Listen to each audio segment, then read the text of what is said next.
تجربة جديدة بالنسبة لي خالص وفريدة من نوعها، واعتقد في كتير منكم عمره ما جرب حاجة زي كده او تجربة زي كده، انك تقعدوا في المطعم والشعلة والانبوبة والادوات اللي هيستخدمها والاكل وكل حاجة مخترعة تعمل قدامكم. جزرة المندي كبدة جملي. طبعا خلاص عرفتوا بنتكلم على الايه، بنتكلم على الكبدة الجملي، وكمان اي حاجة تخص الجمل.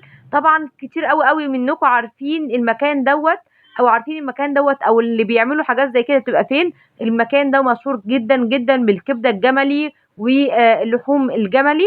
طبعا في ناس كتير قوي عارفه انا كده فين. اللي عارف يكتب بقى بسرعه في الكومنتات، واللي مش عارف يستنى انا هقول لكم المكان فين بالظبط، وتقولوا لي جربتوا التجربه دي قبل كده ولا لا. طبعا اول حاجه بتنزل لنا كده الترابيزه وعليها السلطه والمخلل وهيجيب لنا دلوقتي الحاجات اللي احنا طالبينها، هيحطها على الترابيزه علشان يعملها قدامنا.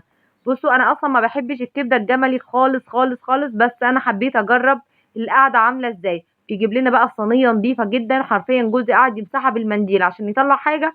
الصينيه بتشف وترف زي ما بيقولوا. صينيه نظيفه جدا. احنا اخترنا نص كبده جملي على سجق.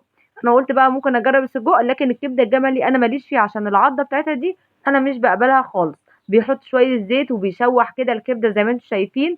اول حاجه بينزل بيها مش الكبده كلها، بينزل بالقلب بس، ويشوحه عشان القلب بياخد وقت اكتر من الكبده. هو اصلا الموضوع كله ما بياخدش 10 دقايق. الكبده الجملي معروف عنها سبحان الله، رغم ان اللحمه الجملي بتاخد وقت كتير جدا على النار اكتر من اللحمه البلدي او كندوسي زي ما بيسموها، او لحمه العجل يعني. اما الكبده الجملي بقى ما بتاخدش وقت خالص، حرفيا 10 دقايق ويبقى كل حاجه جاهزه زي ما انتم شايفين كده.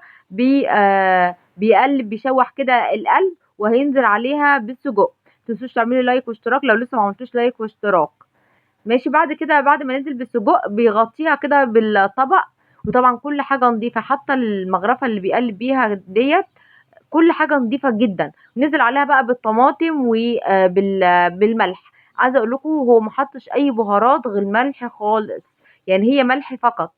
طبعا بقى بيسألكوا عايزينها حراقة ولا مش حراقة. انا قلت له ما ينفعش يبقى الاتنين عشان الاولاد مش بياكلوا الحراق، واحنا طبعا بنحب الحراق. قال لي طبعا ينفع عادي، بس قبل ما بيحط الشطة بقى. الشطة دي تبقى في الاخر خالص. طبعا كده كنا شايلين على جنب الكبدة نفسها. احنا شوحنا القلب والسجق بالطماطم وشوية ملح فقط. بعد كده بقى نزل بالكبدة نفسها وبيقلبها زي ما انتم شايفين. خلاص بقى احنا كده بنتكلم في دقيقة او دقيقتين.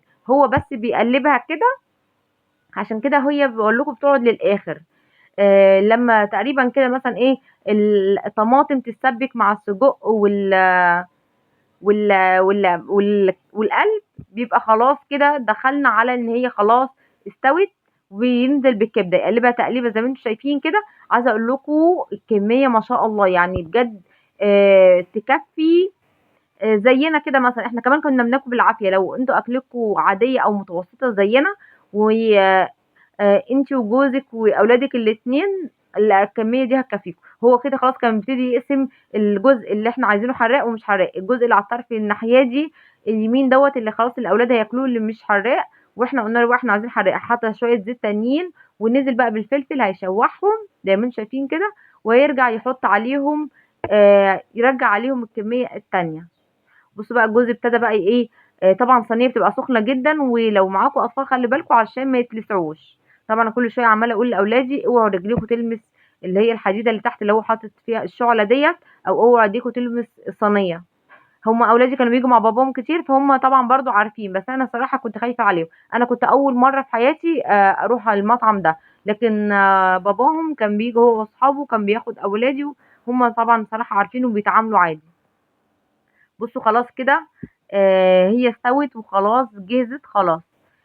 هيبتدي بقى ايه نرص بقى السلطات والحاجه حواليها. طبعا بقى العيش لما بترصوه على الصينيه والصينيه سخنه يبتدي العيش يبقى سخن هو كمان. وطبعا الكبده لازم هي كمان تبقى سخنه. اللي لسه معرفش المكان ده فين، المكان دوت في كرداسه عند شارع السياح. وطبعا رحنا شربنا عصير قصب وخلص اليوم على كده. متنسوش تعملوا لايك.